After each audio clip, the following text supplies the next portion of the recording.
Bonjour et bienvenue dans les premiers favoris du mois de l'année, donc dans les favoris du mois de janvier 2025. En vrai il y a des favoris un petit peu partout pour une fois, du coup on va commencer tout de suite parce que cette vidéo, je pense pas qu'elle va être très longue mais j'ai quand même beaucoup de choses à dire.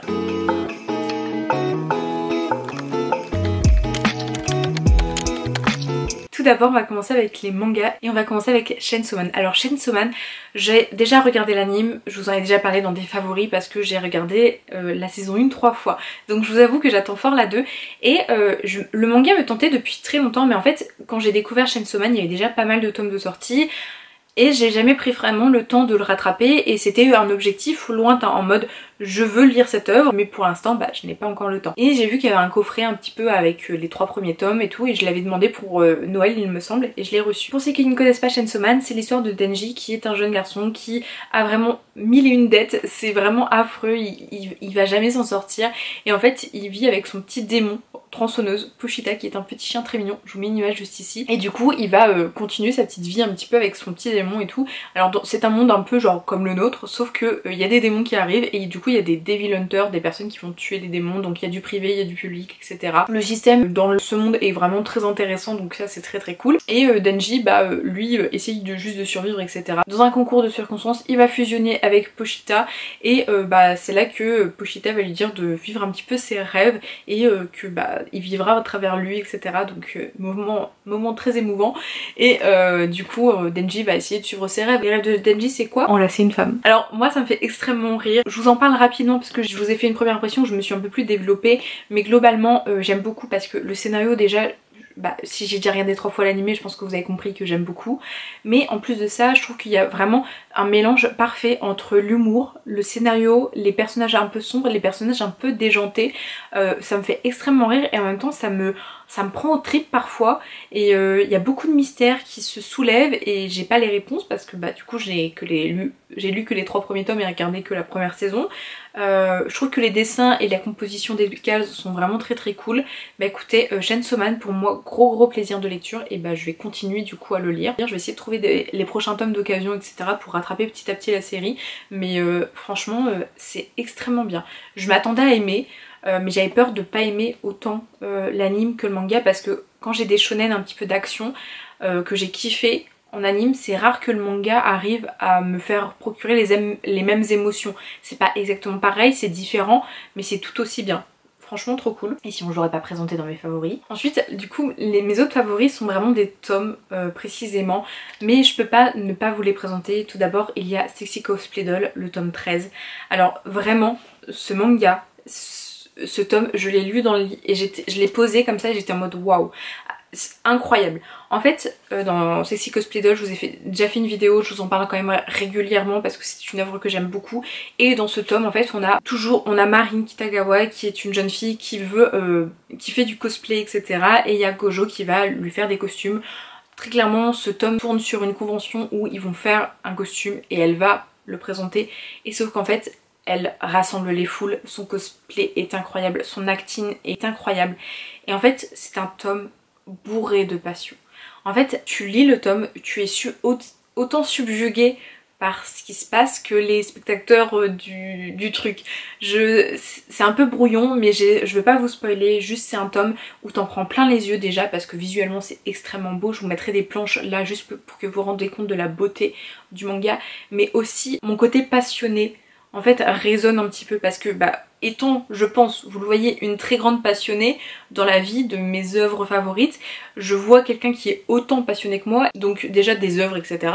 Mais aussi sur le cosplay, une pratique que j'ai en grande admiration, que je fais parfois dans les conventions, mais je suis pas non plus une grande passionnée de cosplay, c'est juste quelque chose que j'aime beaucoup.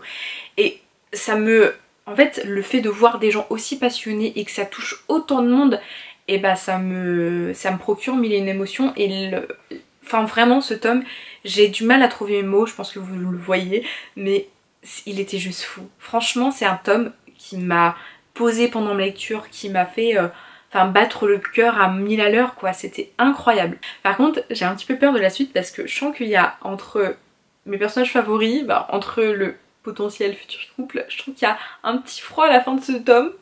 Je spoil pas, mais ça me brise le cœur.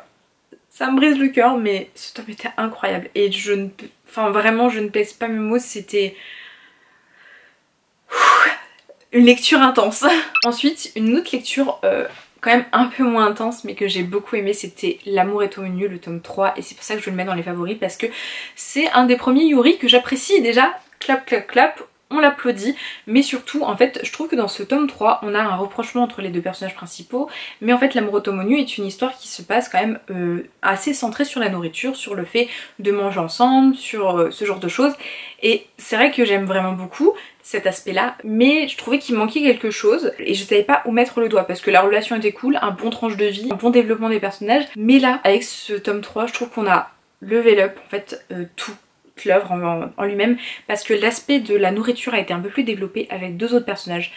Et je trouve que là on a vraiment un bon équilibre parce qu'on avait jusqu'alors une personnage qui mangeait peu mais qui adore faire à manger et quelqu'un qui mange beaucoup mais qui fait un peu moins manger, et du coup ces deux personnes se rapprochent. Et en fait il va y avoir un personnage qui va se rapprocher qui ne cuisine pas, un personnage qui ne mange pas vraiment, et du coup il y a tout cet complexe et tout ce discours autour de la nourriture qui est présent. Et sur un manga qui parle de nourriture, bah en fait ça va de sens et je pense que c'est ça qui me manquait. Et j'ai trouvé mon grand plaisir de lecture parce que c'était ultra divertissant. À aucun moment je me suis dit que j'avais une lecture lourde, je tiens à le préciser. J'ai adoré la relation, j'ai adoré la dynamique des personnages entre eux, j'ai adoré un petit peu les non-dits, j'ai adoré le questionnement sur l'orientation sexuelle. C'était vraiment une œuvre qui est incroyable, vraiment un bon tranche de vie. Les dessins sont toujours aussi cool, le scénario est toujours aussi sympa. Écoutez, j'ai rien à redire à cette œuvre. En fait, elle est juste ultra bien construite et chaque tome me confirme mon amour pour celui-ci, et c'est pour ça que c'est une des meilleures œuvres que j'ai lues du coup ce mois-ci. Pour finir avec les mangas, il y a The Bugle Call, le tome 4. The Bugle Call, je vous en ai parlé du coup dans mes favoris carrément 2024. Je vous ai dit que c'est le meilleur manga que j'ai lu de 2024 et ça se confirme avec ce tome où les personnages sont toujours plus développés, le scénario toujours plus construit, le mystère toujours plus intensifié, mais c'est incroyable. Alors dans The Bugle Call on va suivre des êtres qui ont des sortes de petites cornes sur la terre, des petits branchus, en fait des petites branches même, et qui vont un petit peu s'allier pour démanteler un autre branchi qui serait super méga fort, tout ça, et on va suivre Lucas qui est un jeune du coup branchu qui va du coup rejoindre ce groupe, mais pas lui, son objectif à lui c'est pas forcément à lui et d'ailleurs aux autres, c'est pas forcément de démonter ce branchu, c'est juste de pouvoir vivre pour faire du clairon, donc de la musique, et par ce biais, pour pouvoir faire de la musique, il faut qu'il fasse du coup cette mission. Et on va le suivre tout ça dans The Bugle Call avec là un combat qui était incroyable, il y a eu des stratégies militaires qui étaient folles et surtout des personnages qui sont toujours plus nuancés. Et c'est ça que j'aime, c'est qu'on n'a pas des personnages lisses. Des fois je sais à quoi ils pensent, des fois non.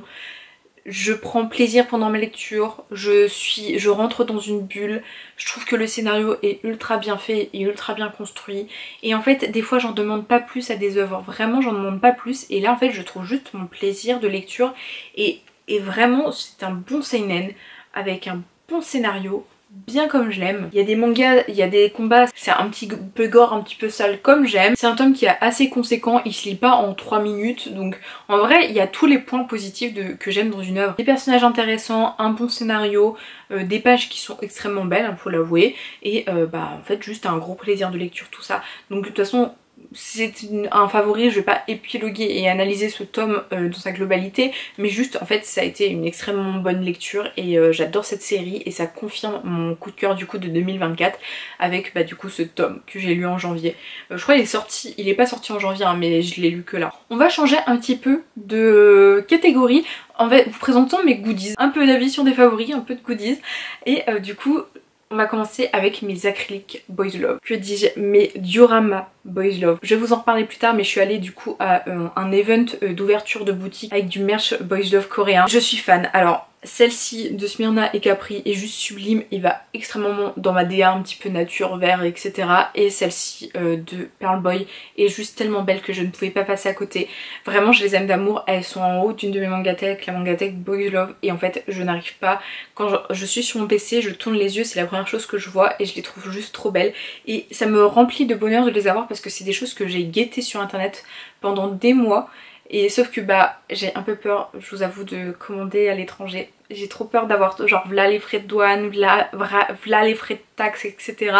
Du coup j'ai trop peur et et quand j'ai envie de me lancer à chaque fois c'est des choses en rupture de stock et tout, donc ça s'essouffle très vite. Mais par contre ça c'est un bonheur pour moi, vraiment. Elles sont trop belles. Ces acryliques sont magnifiques et ça me remplit de joie, je les aime trop, vraiment beaucoup. Je pense qu'en vrai ça va être 2 œuvres qui vont être publiées. Pearl Boy c'est sûr que ça va être publié parce que ça fait beaucoup de bruit et tout le monde aime Pearl Boy. Smyrna et Capri, je l'espère fort, je pense que oui parce que c'est quand même très populaire etc. Mais en plus donc je pourrais un peu, je pense, pimper la Mangatech avec tout ça. Mais je suis trop fan, je suis vraiment trop fan. En vrai j'ai eu plein d'autres, j'ai eu plein de goodies du coup sur le mois de janvier. C'est un mois où j'ai reçu pas mal de préco et tout. Mais un autre truc qui vraiment me ravit au plus haut point, c'est, je pense que vous avez compris, mon amour pour Sexy Cosplay Doll. C'est du coup une reproduction de planche de l'œuvre. Alors on me voit pas très bien, genre il fait un peu lumineux et puis il refait sombre etc. Mais du coup c'est une planche, alors le cadre n'est pas définitif, c'est juste que c'est le premier cadre que j'ai sous la main, donc je préfère la protéger en attendant de pouvoir lui trouver un cadre du coup au bon format. Mais je la trouve belle. En fait je trouve l'illustration extrêmement belle, c'est une œuvre que j'aime beaucoup et j'ai hâte de pouvoir l'accrocher au mur. En fait l'objectif, vous le voyez pas, c'est qu'ici j'ai un mur qui est blanc et j'aimerais bien mettre une sorte de petit canapé ou quelque chose et pouvoir mettre 2 grosses illustrations derrière, enfin des illustrations, et puis pouvoir potentiellement filmer des vidéos ici, lire ici etc. et continuer du coup de développer ma Mangatech ici. Enfin bref, c'est un peu un objectif que j'ai et j'aimerais pouvoir mettre cette illustration cette reproduction de planche qui me ravit dès que je la vois en fait. Ensuite, une autre chose qui me ravit, ce sont toujours mes soirées animées et j'ai fini la saison 1 de MHA. Du coup, oui, moi j'ai pas regardé MHA et je ne l'ai pas lu. J'ai je crois quelques premiers tomes. Mais du coup c'est une série que j'ai envie de rattraper et je pense que je vais la rattraper en animé. Je sais pas si je me lance sur le manga. Si je trouve un lot, il y a fort moyen. En fait j'ai des tomes par-ci par-là que j'ai trouvé d'occasion, mais je me pose la question de est-ce que ce serait pas plus judicieux d'acheter un jour un gros lot du coup de MHA et de revendre ces tomes que j'ai par-ci par-là. J'y réfléchis. Du coup MHA, My Hero Academia, Boku no Hero il me semble, c'est l'histoire de Izuku, plus communément appelé Deku. Donc c'est un nom un peu péjoratif mais qui va avoir une connotation positive sur la suite, où on va avoir une jeune personne qui n'a pas d'alter. Les alters c'est quoi? C'est super pouvoir un peu comme les super héros que tout le monde a en fait, 80% de la population, et lui il fait partie des 20 qui n'en ont pas. Et c'est quelque chose du coup qui va le handicaper parce que socialement tout le monde a un alter et peut devenir du coup des super héros ou faire leur vie de tous les jours. Lui n'en ayant pas, c'est un peu compliqué parce que son rêve est de devenir genre le meilleur des héros, son idole. Et All Might, le plus grand héros qui se bat toujours avec le sourire, il va y avoir quelque chose qui se passe dans sa tête où lui il va essayer de continuer à être passionné des héros, à vouloir rentrer dans une école de super-héros et tout ça, mais il n'a pas d'alter. Un jour par un concours de circonstances il va avoir un alter et il va pouvoir rentrer dans cette école, mais ce n'est pas facile parce que son alter il n'arrive pas à le contrôler tout ça, et on va voir tout ça. En parallèle, on a son rival, Kachan, qui s'appelle Bakugo Katsuki, qui a été son souffre-douleur à l'école et qui va aussi rentrer dans cette école et qui comprend pas trop comment il a eu un alter, tout ça. C'est ultra intéressant, j'aime beaucoup la dynamique entre les personnages et les relations qui se créent entre les personnages, les notions de différents alters, tout ça. C'est une œuvre que j'aime vraiment beaucoup, avec, je trouve, un scénario qui est très intéressant. Je trouve qu'il y a aussi, s'il y a des super-héros, ça veut dire qu'il y a des super-vilains. Et du coup, je trouve que les super-vilains apportent vraiment quelque chose parce que des fois il y en a ils sont méchants pour être méchants, il y en a qui c'est l'appât du gain, il y en a ça va être quelque chose de plus profond et on sait pas trop ce que c'est. Moi écoutez, là pour l'instant je suis au milieu de la saison 2, mon favori est sur la saison 1 parce qu'en fait je ne l'ai pas vu passer et j'adore ce genre de shonen où il y a un héros qui veut devenir toujours plus fort etc. Moi j'aime bien cette idée d'un personnage qui a l'apparence faible mais qui a une force mentale et qui par son optimisme et son ressenti essaye de s'élever, et que ce n'est pas facile. Et déjà là on trouve mon plaisir et je sais que du coup je vais suivre cette histoire et ça a été un gros favori parce que j'ai juste passé un très bon moment devant l'animé et je sais pas mais je pressens que ça va être un animé qui va avoir des trucs plus en plus sombres, vous voyez ce que je veux dire, où là pour l'instant, me spoilez pas dans les commentaires s'il vous plaît, mais j'ai l'impression que là des coups c'est assez mignonné pour l'instant et je sens que ça va être une histoire où il va y avoir des vrais super vilains, où il va y avoir des gros ressentis, des grosses limites au personnage principal peut-être, je sais pas. Je sens que ça va être une œuvre qui va être plus intense qu'il n'y paraît au premier abord. Peut-être que je me trompe, mais c'est eu l'impression que j'ai eue et du coup je vous referai un retour quand j'aurai fini l'animé et si ça a été le cas ou pas. Ensuite on va continuer avec un jeu que j'ai poncé, que je suis en train de poncer en fait, qui est Infinity Nikki.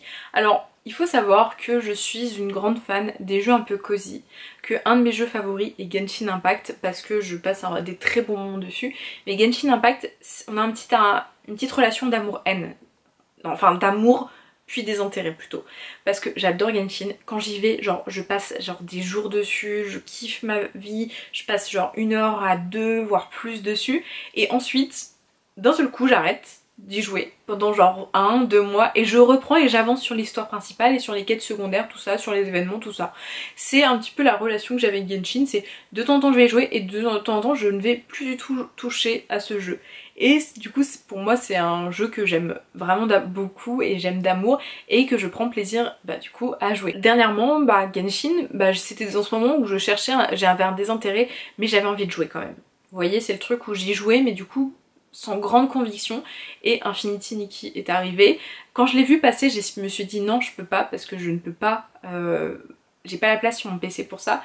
J'ai acheté un disque dur externe il y a pas longtemps, du coup ça y est je l'ai monté toute seule comme une grande, j'étais très fière de moi et du coup j'ai pu installer Infinity Nikki, le bonheur absolu. Alors maintenant il faut que j'achète de la RAM parce que je vois qu'avec tout ce que je rajoute sur mon PC petit à petit, il commence un petit peu à galérer pour le montage vidéo notamment, et c'est surtout pour ça. J'adore. Alors on a un mélange de Animal Crossing, de la maison du style, de Genshin Impact, de tous ces jeux un peu cosy, de tous ces jeux que j'aime bien, avec genre une DA trop cool.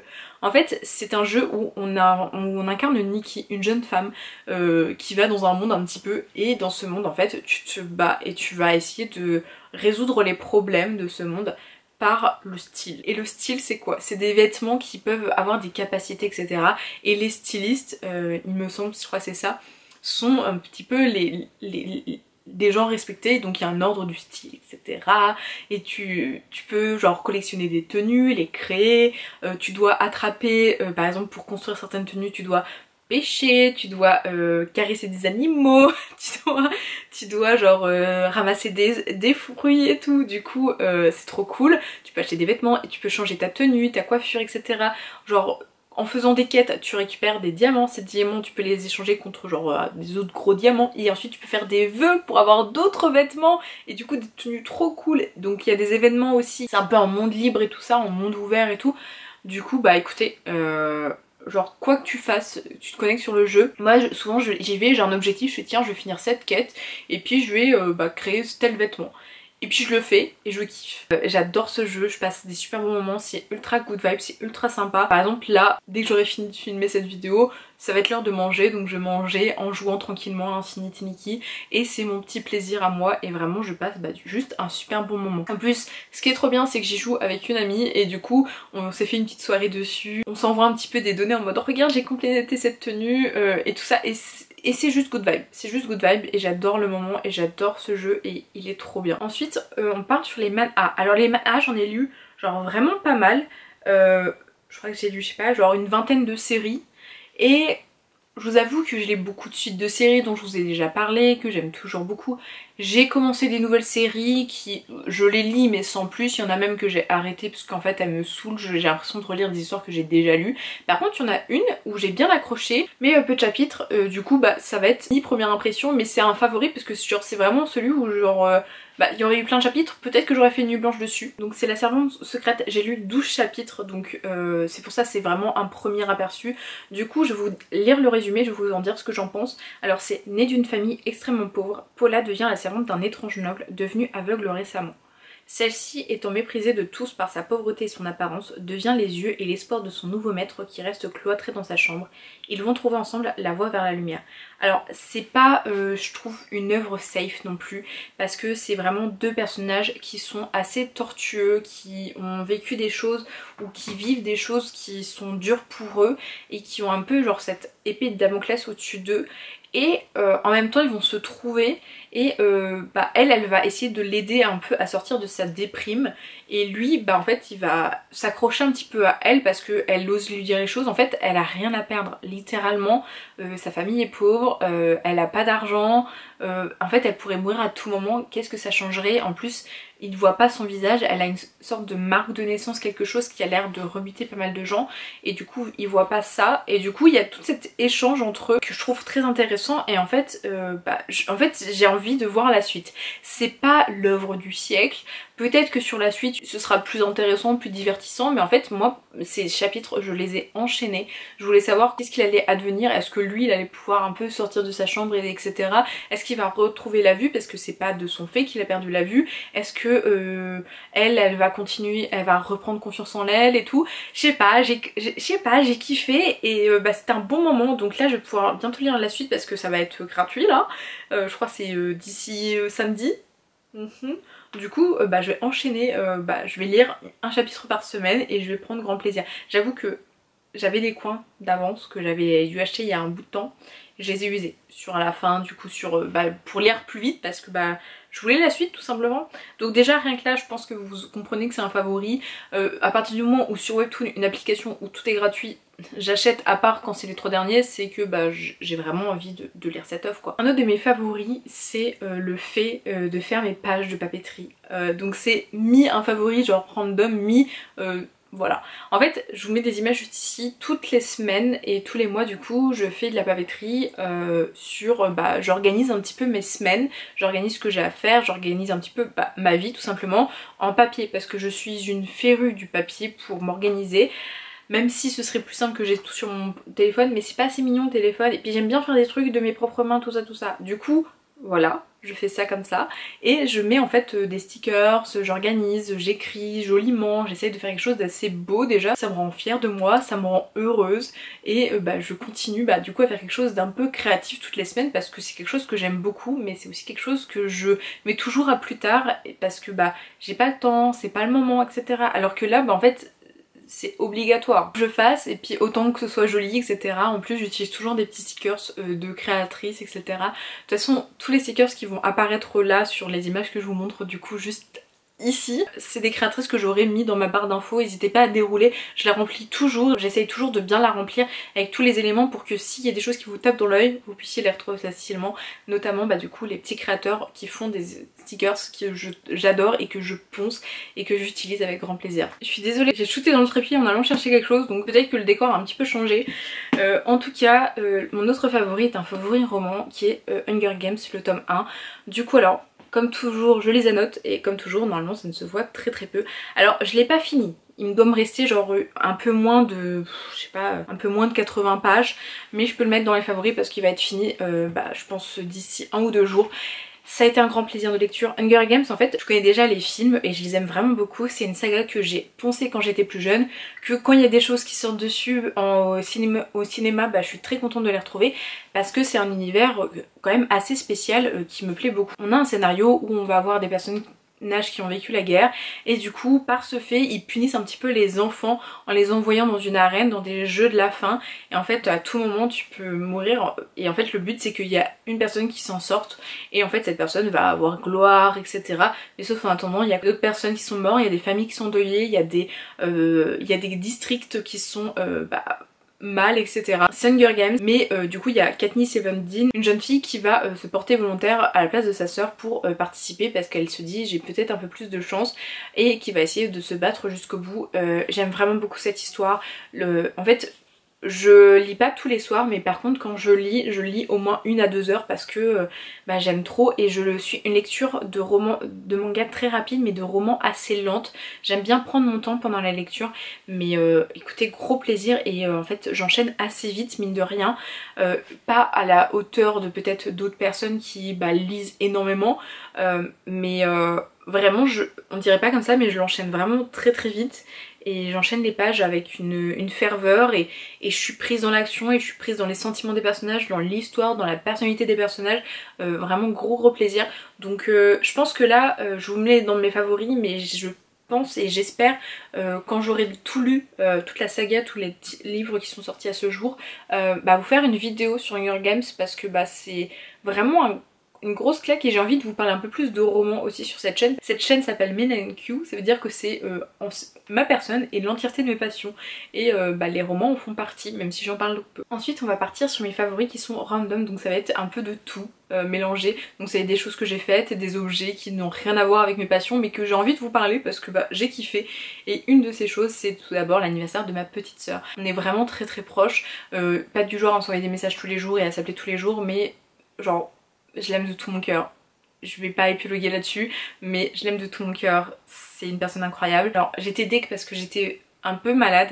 J'avais un petit rhume et tout, mais j'ai quand même pu aller du coup à son anniversaire. On a regardé un film déjà, Mufasa au cinéma. Je pensais pas que j'allais kiffer parce que je suis pas trop fan des films un peu avec du coup genre des films Disney mais qui sont remis au goût du jour avec un petit peu de cette histoire de 3D tout ça. Et écoutez, vu que c'était pas une histoire que je connaissais déjà qui est réadaptée, c'était plus juste une autre histoire avec un personnage Mufasa et du coup tout ce qu'il impose comme personnage et du coup un peu son histoire. J'ai trouvé que ça c'était cool, j'ai trouvé que c'était quand même assez beau et j'ai réussi vite à me mettre dans le film et à vraiment kiffer le moment, donc c'était incroyable. Ensuite on a fait jeu de société, petite raclette, voilà. C'était juste un bon moment avec ma petite sœur et je voulais le souligner parce que c'était un moment que j'ai fort apprécié pendant ce mois et vu que je vous parle un peu de tout, je vous parle aussi de ça. Un autre moment que j'aime, que j'ai beaucoup aimé dans ce mois, ça a été quand j'ai récupéré les acryliques que je vous ai montré plus tôt. C'était dans une boutique, éphémère mais qui va revenir en février, il va y avoir un site, il y aura d'autres événements où ils vont réouvrir à des moments, qui est le Jimesh Shop. En fait c'est le shop coréen pour acheter des goodies de Boys Love et d'autres séries, le Bontoon et les In en fait, qui a ouvert en fait pendant un week-end pour une dédicace. J'ai voulu essayer d'avoir la dédicace, je suis venue quand même au plus tôt que je pouvais, sachant que j'habite pas en région parisienne et je pouvais pas venir la veille. Bon, je l'ai pas eu, c'est pas grave parce qu'en fait déjà juste le shop était très beau, j'étais contente de mes achats, j'ai attendu extrêmement longtemps, dans un temps pas des meilleurs et je pensais pas qu'il y aurait autant de monde, je sais pas pourquoi. En fait pourtant il y a une autrice coréenne qui vient avec en plus des dédicaces et de quoi acheter des goodies coréens, genre j'aurais dû me douter qu'il allait y avoir du monde mais pas à ce point, mais genre dans la queue j'ai retrouvé une personne BL Aigri qui est sur les réseaux. En fait on a beaucoup parlé, on a beaucoup discuté avec aussi les gens autour, à parler un petit peu de nos boys love préférés, de qu'est-ce qu'on allait acheter, de comment on était contente que ça ait ouvert, de parler un petit peu de notre aventure avec le boys love et tout ça. Et du coup en fait on avait juste des gens ultra passionnés qui faisaient la queue ensemble.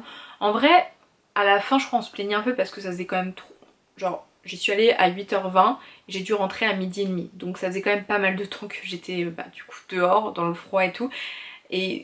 Mais en fait on était tellement passionnés, tellement contents que des fois on allait se plaindre un petit peu des pieds, un peu mal au dos ou des trucs comme ça, mais ça durait pas bien longtemps parce qu'on réenchaînait sur des conversations en fait juste de passionnés. Et en fait c'était un moment qui était ultra intéressant et j'ai adoré la boutique très clairement.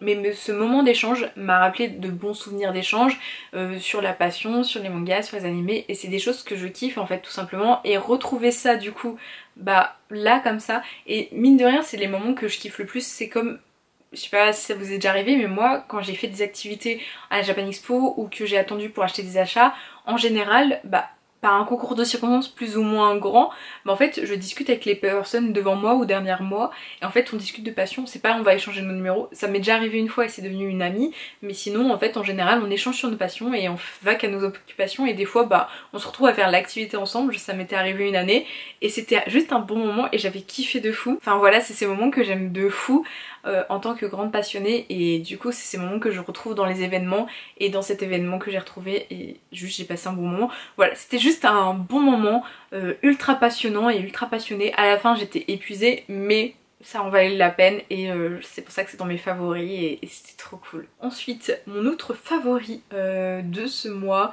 c'est le fait de prendre soin de ma peau.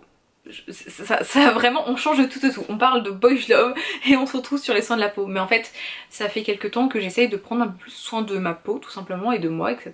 J'aime bien et ma peau le sent parce que j'ai une peau qui est de plus en plus belle. Je reprends un peu cette confiance en moi aussi en ayant une belle peau. Sur les réseaux en général, je suis maquillée donc ça se voit moins, mais j'ai quand même pas mal de rougeur, ça m'arrive souvent d'avoir des boutons, tout ça.